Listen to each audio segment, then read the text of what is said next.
Hi అండి. అందరికీ నమస్తే. ఈ విషయం మాత్రం మనం చాలా చాలా ప్రాముఖ్యంగా తీసుకోవాలి. తల్లిదండ్రులు, కుటుంబీకులు ముఖ్యంగా. మరి బాలబాలికలపై జరుగుతున్న వేధింపులనేది మనము ఆపాలి అనన్నప్పుడు పిల్లల్ని చైతన్యపరచాలన్నమాట. కాబట్టి మనకొచ్చేసిన పిల్లలకి మనం చెప్పే స్లోగన్స్ ఏంటంటే, ఏదన్నా మీ మీద ఇబ్బంది జరిగినప్పుడు అరవండి. ఆ తర్వాత అక్కడి నుంచి పరిగెత్తండి. తర్వాత ఇంటికొచ్చి చెప్పండి.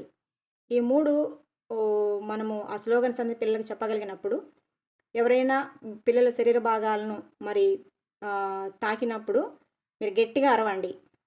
మరి శరీర భాగాలను ఎవరైనా తాకితే అక్కడ నుండి వేగంగా పరిగెత్తండి. మరి మరి వచ్చిన తర్వాత తల్లిదండ్రులకి మీరు చెప్పండి. తర్వాతొచ్చేసి ఆహ్, మనము ఏదన్నా ఇబ్బంది జరిగినప్పుడు మనం ఫిర్యాదు కూడా చేయాలి. సో, అదొచ్చేసి చైల్డ్ లైన్ అయితేనేమో 1098 1098.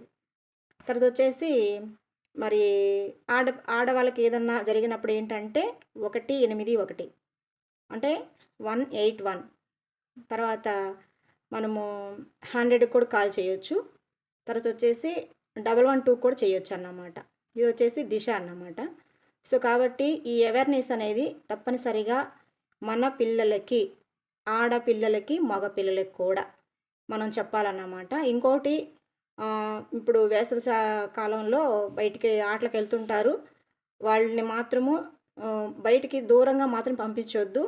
దగ్గరలో ఆడుకుంటున్నా గూడా ఒకసారి గమనించుకోండి తల్లిదండ్రులు. ఇది చాలా చాలా ప్రాముఖ్యము. ఇది అనేక మందికి షేర్ చేయండి. ఓకే అండి.